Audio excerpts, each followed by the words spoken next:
اليوم انا وبنتي الحلوة شو راح نسوي؟ راح ناكل فطائر. شو تقولون؟ شكلها حلو بس طعمها ما اعرف، اول مرة اسويها. اويلي شوفوا الجمال، شوفوا الجمال، شوفوها هشة وداخلها بس جبن. تاكلونه؟ تاكلين وياي؟ لا مو الك، متابعيني. حارة ما اقدر اكلها، بس خاطركم اذوقها فاعطيكم رايي. ويا الشاي يا سلام، جنن. يلا ندخل الفيديو نشوف مكونات الفطائر. يلا. السلام عليكم، شلونكم حبايب؟ ان شاء الله تكونون بخير. اليوم فطائرنا الحلوة خفيفة وهشة وبسيطة، مكوناتها كلش بسيطة. عندنا هنا 3 اكواب دقيق، كوب ماء او حسب النوع الدقيق، ملعقة صغيرة سكر، ملعقة صغيرة ملح، ربع كوب زيت، ملعقة كبيرة خميرة، باكيت بيكنج باودر، جبن للتحشية. يلا نبدأ طريقتنا. اليوم راح أعجن بإيدي، ما راح أعجن بالعجانة. نشوف الطريقة. يلا نبعد الصينية شوية عنه. نجيب الطاسة اللي استخدمها، نجيب دقيق 3 اكواب دقيق، 3 اكواب دقيق.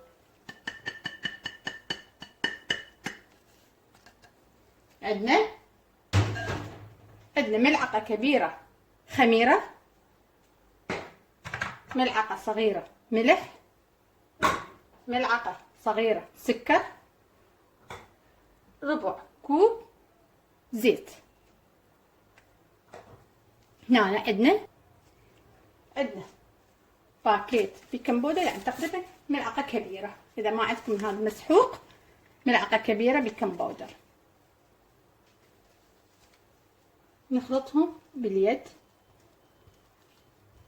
بالأطراف الأصابع على كيفنا. عندنا هنا أنا الماء الدافي، تقدروا تستبدلونه بحليب أو لبن خفيف، مو الزبادي الروبة، لبن خفيف. تقدروا تستبدلون الماء يصير هشة أكثر وأكثر. يلا خلي الماء تدريجا. شوف، يجوز يعني كوب، يجوز أقل الكوب، يجوز كوب وفوق الكوب يعني.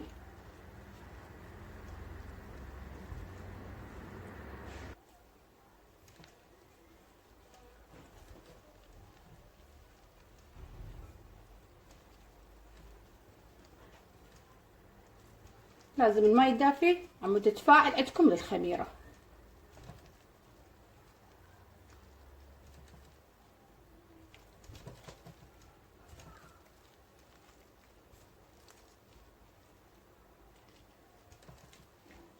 وتنجح عندكم العجينة. الماء تسويها تدريجا، لا تخرب عندنا. إذا طبعا احتاجت عندي بعد أكثر من كوب، أنا طبعا خلي عندي هنا احتياط ربع كوب، هم قايسة قياس.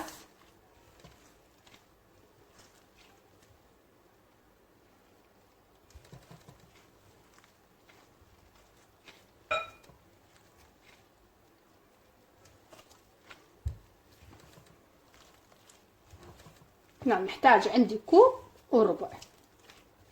عندي هنا على 3 اكواب احتاج كوب وربع، بعد حسب عندكم العجينة. نكملهم ونرجع لكم. هنا كملت عندنا هاي العجين. شوفوا شلون اردنها، شلون صارت ناعمة. اظل اعجن بها 5 دقائق. هنا عندي ملعقة زيت باطراف الصبع، باطراف الصبع. عمود تلم عندنا، لا تخلوها لا ماي ولا طحين، عمود تلم عندنا.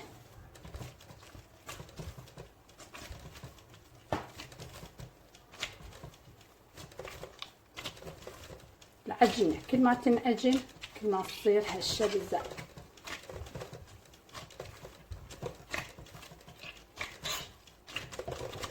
هنا نغطيها وخليها 30 دقيقة ونرجع لكم. ورا 30 دقيقة وكورتهم لكم. عم لا يطول عليكم الفيديو تملون من فيديوي، ولو ادري بكم تحبوني فما تملون.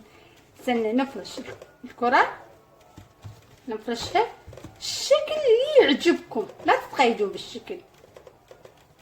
هسه نفرشها هي ايه شلون عجين، اموت على العجين، احسه يعني متعة من اشتغلها.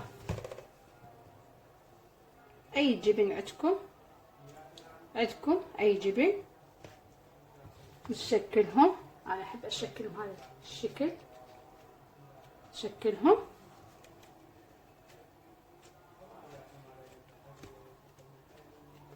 هنا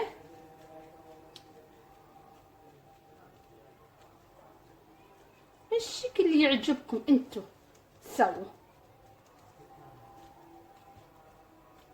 ما احب اطول عليكم الفيديو، بسرعة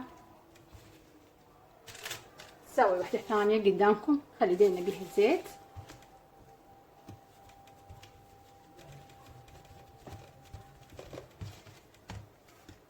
بعد هاي شوية هنا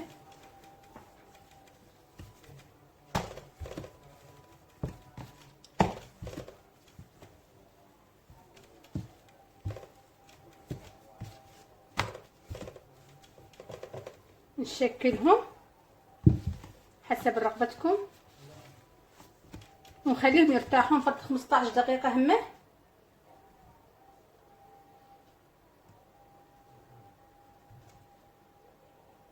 يعني بعد تشكيل اختمار ثاني.